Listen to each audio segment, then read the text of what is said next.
My mom would be at all my sporting events. Let's say I was playing football, okay? My mother would be on the sidelines, and if the play on the field started going one way, my mother would run along like, Mark, get him, get him. I'd be like, oh my gosh. I'd get in the huddle with the other guys. They go, Mark, is that your mother? I go, no, I never saw her before in my life.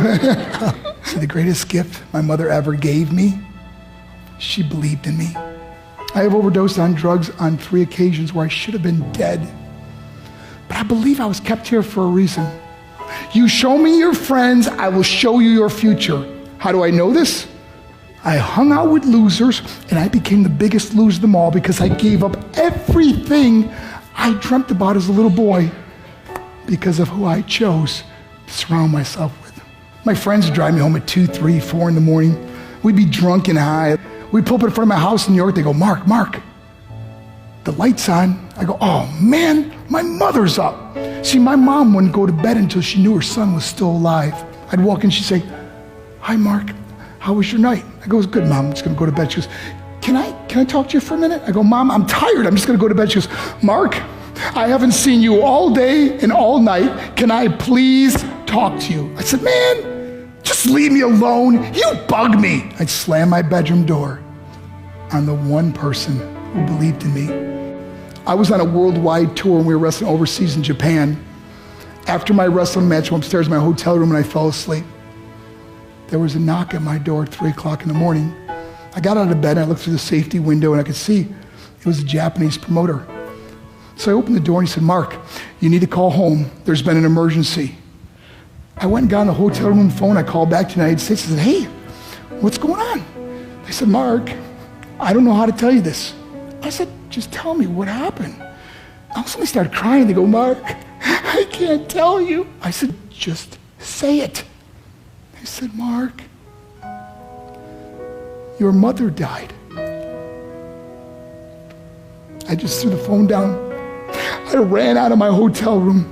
I just ran out into the street. I mean, there was no cars, there was no people. It was 3 o'clock in the morning. And I walked down the middle of a street in Hiroshima, Japan. And I remember looking up and just saying, Mom, I am so sorry. I flew home for her funeral, and I was so nervous to walk up to her casket, so I just stood way in the back. And I kept looking from a distance. I kept thinking to myself, Mom, please wake up. Please get up. And then I finally got the nerve to walk up to her. And as I got closer, I could see my mom for the first time. I mean, she was so beautiful.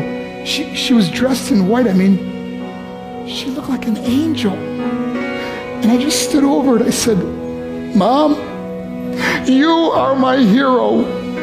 Everything I am, everything I hope to be was because of you. You loved me so much. You gave me a life.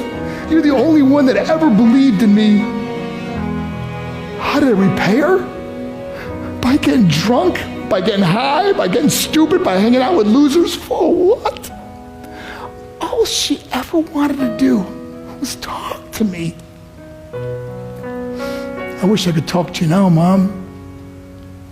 I wish you could see what I'm doing. Why couldn't I have been a better son? We are defined by our choices. But if you surround yourself with people involved in drugs and alcohol and pills, it's a dead end. I'm not here to preach to you. I'm here to tell you I lived that life. It leads to broken hearts, broken relationships, broken dreams, and death. For what? To get high? If you have a mother or a father, when you go home, tell them how much you love them. See, my whole life was about being rich and famous. I had to be a millionaire. I had to win the race. I had to win the race at the expense of my marriage, my family, my friends. For what? To be all alone in the world? I learned what is truly important, and that is our families and how quickly it can be taken away. See, I no longer live in time, I live in moments. See, it's not what's in your pocket that matters, it's what's in your heart that truly matters. Love is just a word until somebody comes along and gives it meaning. You're the meaning.